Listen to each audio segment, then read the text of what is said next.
It's that time. You are officially in the Alert Zone. Welcome to the Alert Zone TV. I'm the Wizard Uncle James. I would love for you to become an active citizen, and you already know how to do that. So, got the Metrons Bobcat, Chamberlain 45 ACP, clear. Got my M&P Shield 2.0, Chamberlain 45 ACP. It is clear. And I wanted to talk about the definition of a criminal as opposed to the image. Shout out to Rose Ivory, because Rose Ivory was the inspiration for this video, because I was asked to do this. And so I'm going to discuss this. For those of you who are new to the channel, you may not know, I'm a native New Orleanian. I live here in Iowa. I've been here 14 years now. I grew up in the old New Orleans. And all you got to do is know what the old New Orleans is to know what I grew up in. And I got a chance to be taught by the old generation about how to spot certain things. And it holds true to this day. Let me tell you what I mean by that. The media has given us an image of what a criminal is, but it rarely wants to go into the definition. For black men, gold teeth, tattoos. In today's era, now, dreadlocks, sagging pants, screaming and hollering, N-word this and N-word that, and in public, making a spectacle of themselves. They taught you that those are the dangerous guys.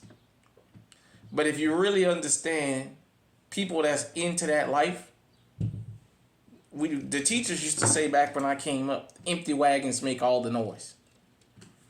Those guys are not the ones in the group you need to worry about.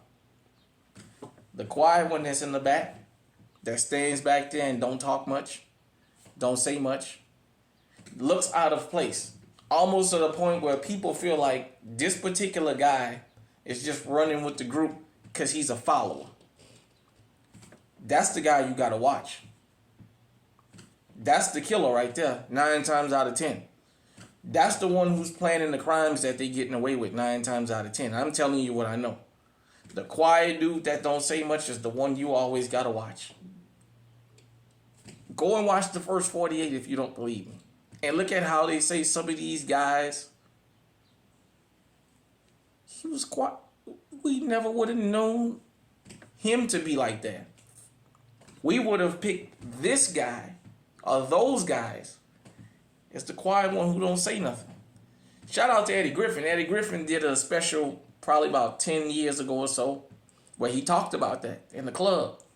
It was the little short quiet guy you had to watch. The one who, you know what I mean?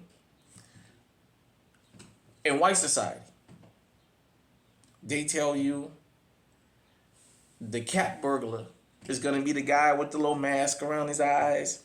He got the little dusty, dirty cap on, the little dirty sweater, his faded pants, his little stinky shoes. They show you that's what the criminal is. So that's what everybody's looking for. All along, you got Bernie Madoff out here. A suit and tie, straight-laced guy. And I mean, he's just committing all kinds of heinous crimes to the point where he's bankrupt people. You've got Ted Bundy. Let's get on that for a minute. Since serial killers predominantly are white men, I have this series, American Serial Killers, for those of you. I mean, that's just a fact. You know, there was one thing about all of these serial killers to this day that allowed them to get away. They were the unsuspecting guys. When we hear serial killer, we think of a monster. They give you an image of what a serial killer's got to look like.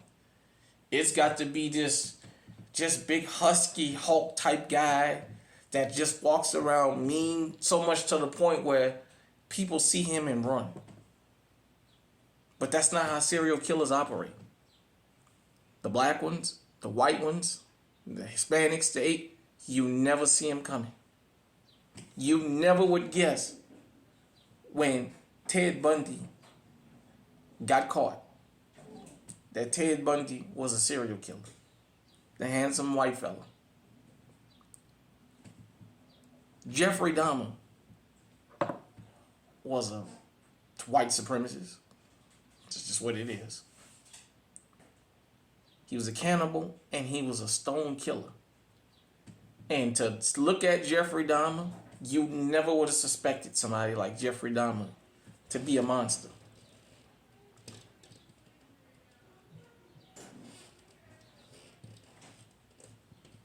The image and the definition is two different things. In the Hispanic community, if I can use that word loosely, the guy with the Ben Davis or the Dickies on and the Cortez and the white t-shirt with his head shaved low, that cholo look that's running around mouthing off, hollering about his black friends and yeah, N-word this and yeah, N-word that. He's the one everybody thinks is the killer. The little quiet guy that gets up and goes to work every day. Doesn't say much. When the shit hit the fan, that's the one that be out there slinging the pistol. That'd be the one out there running the organization. Pay attention. When they get the mastermind, it's usually not a guy with a whole bunch of tattoos all over him. Pablo Escobar. He could have been your neighbor next door. Now, some of the people who work for him, you looked at them and you just knew. Nobody in a million years would have thought until it came publicly that was the head of that Medellin cartel. He was a very charismatic guy. He wasn't a bad-looking guy. He kept himself. He didn't fit a profile of what they tell you a criminal is.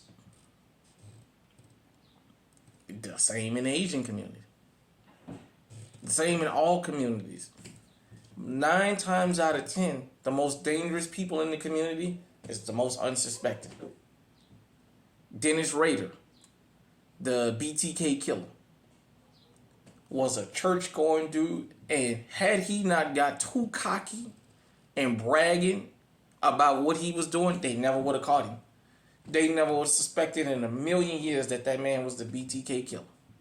And because he went and got a DVD and basically was showing off to law enforcement, they was able to trace that DVD back to where it was bought from, and they seen him. That's how they knew it was Dennis Rader. And then he talked about his crimes and how he was able to get away with it. Understand what I'm telling you. As an avid reader, I understand the difference between image and definition. The image of something may not be the definition. We live in a world where we live by images and not definitions. So when the definition happened, we caught off guard. When it comes out that the nurse in the hospital then purposely killed 10 people, and they bring her out there and she just got her head, you look at her and say, no, not her. That's the quiet nurse. She don't say much. She goes along to get along. And yet she behind 10 deaths. Criminals, real criminals, the most dangerous and the most prolific criminals operate in plain sight. They don't operate hidden. They be right there in plain sight.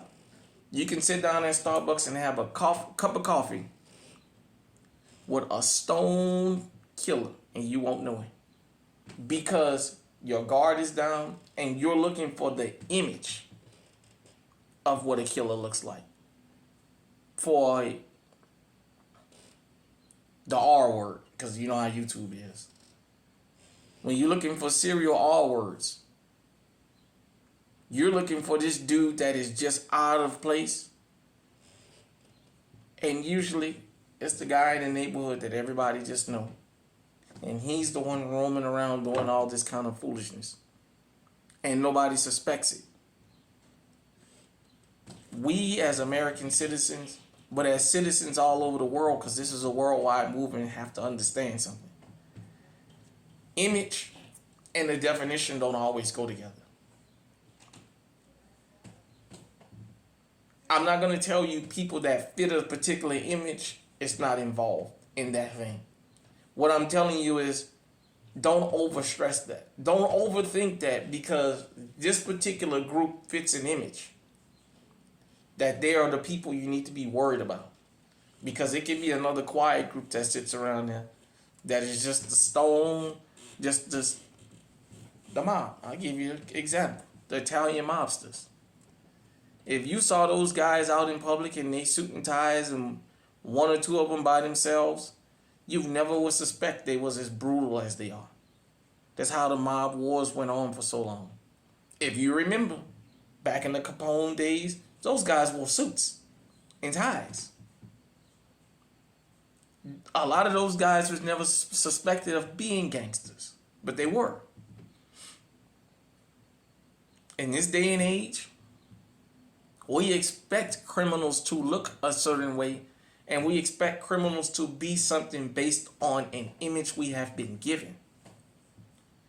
That doesn't always pan out.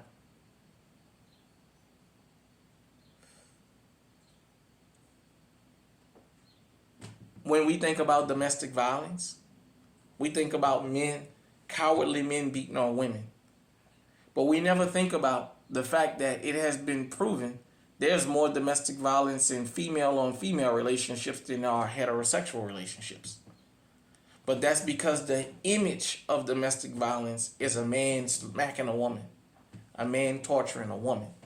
That's the image, but it's not always the definition.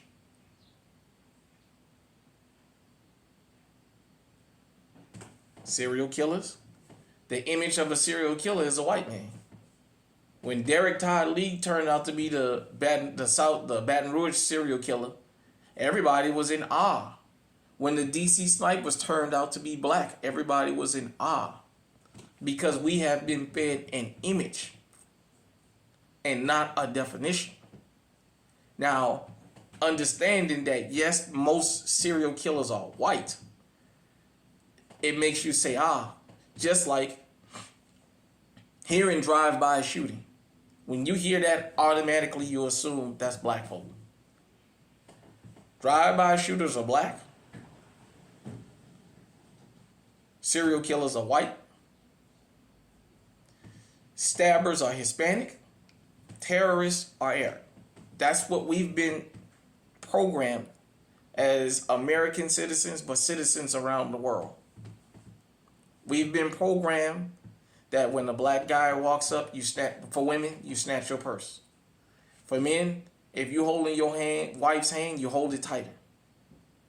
Because we've been fed an image. And a lot of times, the images we've been fed makes us put up our guard around the wrong people. And we drop it around the wrong people and we become victims. People think violent crime is the only thing that can destroy your life. Identity theft, being swindled out of your money. Remember Enron? Enron destroyed lives. Bernie Madoff destroyed lives. People never think about that until it happens. They destroyed people's generation. They destroyed generational wealth with the things that they pulled. These scammers running around out here, they're scamming people to the point they're losing their homes and everything else.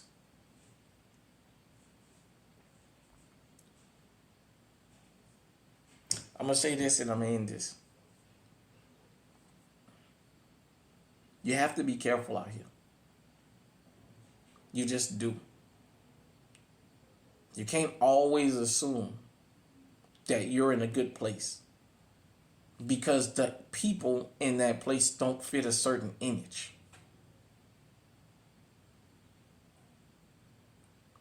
I'll racialize it for 1 minute. Upwards of 85 to 90% of people in this country that are harmed, or crimes are committed against, are going to be committed by somebody from your racial/ethnic group. We hear black on black crime. Well, black people are in the vicinity of each other, so we're more likely to target each other. I live here in Iowa. The majority of the crimes that happen here is white people victimizing other white people, but they never say white on white crime, Hispanic on Hispanic, Asian on Asian, none of that. But it's less likely that somebody outside of your group will victimize you. I'm not saying it can't happen. What I'm saying is the chances of it happening is smaller than you think. You can go and Google it. You can go research it for yourself. That's just food for thought.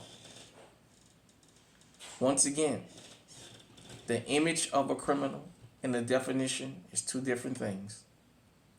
While you're looking for this guy or this girl, it's that guy and that girl. I'll give you one more instance before I get out of here. The smash and grabs in California. This is a fact. Shout out to my boy Eyes and Ears Tactical out there, man. For the last 10 plus years, there's been this theft ring that has been targeting beauty stores. The media put it out there that it was us. The chatter on the internet, the chatter off the internet was, you see why you can't let black folks have nothing? See why you can't have nothing in black neighborhoods? You see why black folks ain't wanted nowhere? Because all they do is steal. Finally, this year, they caught the mastermind. A white couple living in California. The woman called herself the Queen Pin. For years, she had been hiring people to go and steal in these stores. It's a whole crime syndicate. It should be a RICO case. They said her and her husband is facing, I think, upwards of 200 felony charges. They talked about the millions of dollars they've made over the last 10 years or so. Within the last year, I think they've made $2 or $3 million having people rob Ulta Beauty and all these other places and then selling this stuff online. When they raided their home, they had $500,000 worth of merchandise packed up and ready to sell. Selling on Amazon, eBay, and no telling what they were selling out the back door. Everybody thought it was black folks doing this. As they started catching these people, they started finding out not only are all of them not black, half of them didn't even live in those areas. You guys know earlier this year I was in Watts. And I was told about how the people in Watts, the black men, started patrolling these business districts because they got tired of people coming from outside of the community, robbing these stores to the point everything is closing down. And they said, hey, this not even people from this area doing this. You understand what I'm saying? In a million years, nobody would have guessed that that woman and her husband was selling stolen products because they was allowed to do it for so long and was able to buy a house. They said that they selling for less than half the value because they need the money for lawyer fees and what have you. But a multi-million-dollar home that they own. No telling what else they own around the country or around the world. The PPP loan frauds. You only seen them bring us in and send us to prison, but we wasn't the only ones, and it's starting to come out now. All I'm saying is image and definition don't always go together. You as a law-abiding citizen got to understand that. Because somebody doesn't fit the image does not mean they won't victimize you. Hit me in the comment section, let me know what you think. Shout out to Rose Ivory. You have been a staunch supporter of me and this movement. We definitely appreciate your continued support. And shout out to everybody that supports the alerts on TV. Until next time, stay safe, stay armed. Image and definition is two different things. Stay on high alert.